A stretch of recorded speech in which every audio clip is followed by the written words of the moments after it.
What's going on YouTube? Today we're going to be looking at the possibility of where Julio Jones could be landing if he is traded. Obviously, if he does end up being traded, it will be June 1st or later, because then the Falcons are able to clear more.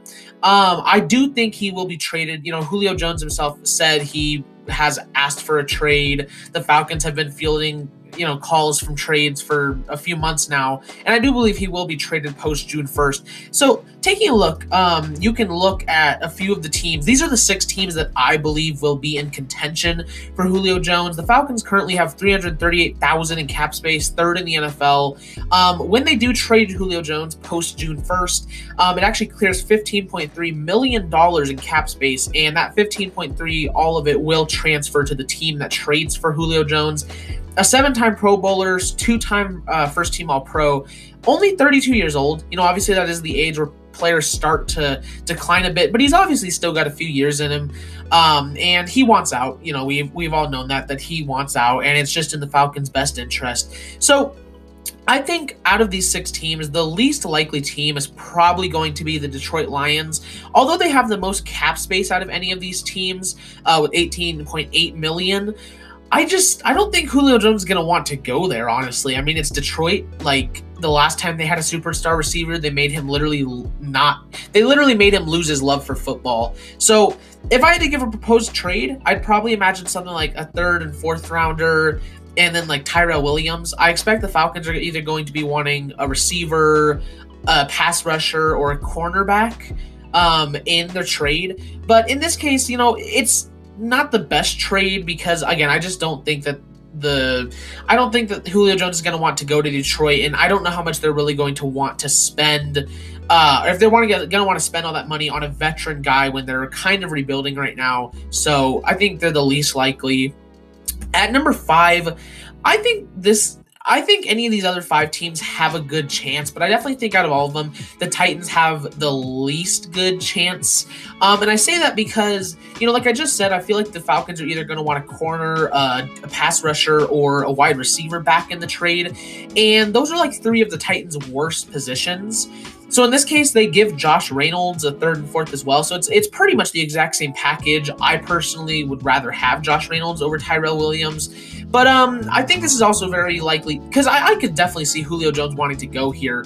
But the Titans have $3.6 million in cap. So as soon and there's restructures and they can cut guys or whatever. But that's gonna put them like almost $13 million, negative $13 million in the cap space. I just think with the contract, the fact that they don't have the players to really send back, I think while this is a likely spot, it's definitely somewhere I could see Julio wanting to go. It's definitely the least likely out of those likely spots. At 4, I have the Ravens, $9.8 million. So they would also be, a fair amount under, about $5 million under, and that wouldn't be the hardest to do some restructures and get back at least in the positive area. I think they're going to give a 4th and 7th, both this coming year, which is less than the previous 2 teams, obviously. But I think in this trade they would probably include like a Sammy Watkins. I feel like the Falcons are going to want back a younger receiver, and Sammy Watkins obviously isn't young, but he's also not like really old yet. He can be a solid contributor for the Falcons offense. And so I think, with just Sammy Watkins obviously being better than Tyrell Williams and Josh Reynolds, they're going to give a little bit less here in draft capital. And again, I can see Julio wanting to go here. I just don't know if it's the best fit. He's a veteran guy that's getting up there in age. They already have enough injury problems sometimes with their receivers and stuff. So I don't know how much the Ravens themselves would really be wanting it. I think it is more likely than the Titans, but because they still do really need that number 1 receiver. And again, I can see Julio wanting to go here, but I feel like it is still probably one of the lesser likely options out of these top 4.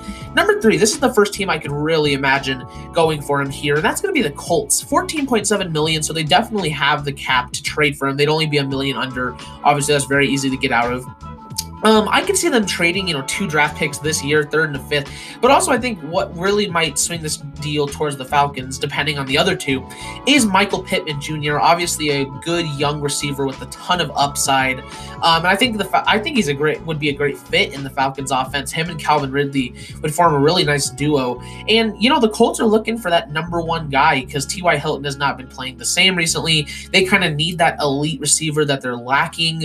And I think that'd be a great fit for the Colts offense. So while this makes a lot of sense, there are two teams that I just think can put a better deal together and might be a little bit more enticing, not only to the Falcons, but also to Julio Jones. Number two is going to be the 49ers, $17.6 million. So they definitely have the cap. They wouldn't even be under if they did trade for Julio Jones. And I think they can give a third and a sixth, some good capital. But I think the trade that really would work out with the Falcons here is while they're trading away Julio Jones and not getting that receiver back, one big need to their team is pass rush. And if you look at the Niners defensive line, they have such a deep defensive line that a guy like Dee Ford, a veteran presence that will always give you some sort of production, I think is great and exactly what the Falcons could need. I think he'd be a fantastic fit on the Falcons defense. I think this would be a really good trade. And if not for the number one potential trade, I think this would easily be the trade they're going with. I could see Julio loving to go to the 49ers, have Trey Lance and that kind of an offense. It would make a lot of sense, and then obviously be a great contender. It makes sense for everyone here. But I think my favorite trade, and I think the team that I just easily like the most for Julio Jones to go to, is the Patriots. $15.9 million cap, so they wouldn't be under, but they'd be very close to it. Thing with this trade is that the Patriots are able to support two of the Falcons' need because they give them a third-round pick, so they have the draft capital. They give them N'Keal Harry, who they've been obviously wanting to get rid of. But on the Falcons side of things, it's a young potential receiver that, again, I think would be a nice fit across from Calvin Ridley. And they're able to give them a pass rusher in Chase Winovich, who I think could be a nice fit on that Falcons defense. The Patriots give them two needs right here and a good draft pick for Julio Jones. And I think with giving those two players, you can also get like a draft pick back next year, a late rounder or something like that. It's just kind of something Bill Belichick would do, finesse you out of a pick in a trade where you really shouldn't get a pick back. And I think that, I was really loving this trade, and I was going back and forth on if I liked the Niners or the Patriots more and more. But then at one point, I just decided to just look at the jerseys, and I just think Julio Jones in a Patriots jersey is just kind of one of those natural fits in life that it's just gorgeous to look at. Just the name Jones with number 11 on a Patriots uniform, I just think looks really good. And at the end of the day, I came down to it that I definitely think the Patriots are my favorite landing spot for Julio Jones if he is traded post June 1st. But those are my predictions for where Julio Jones is going to land. We're also going to do this with Aaron Rodgers before the June 1st date. So be looking for that video. We're also continuing our series of tight ends for our top 10 players at each position. We got an episode of our Madden franchise coming up. I actually did 2.5 hours of recording yesterday, and it got corrupted, and that was really fun times. So don't you just love that? But yeah, so give me your prediction where you think Julio Jones is going to land down below. But thank you guys so much for watching, and I will see all you guys in the next video. Bye-bye.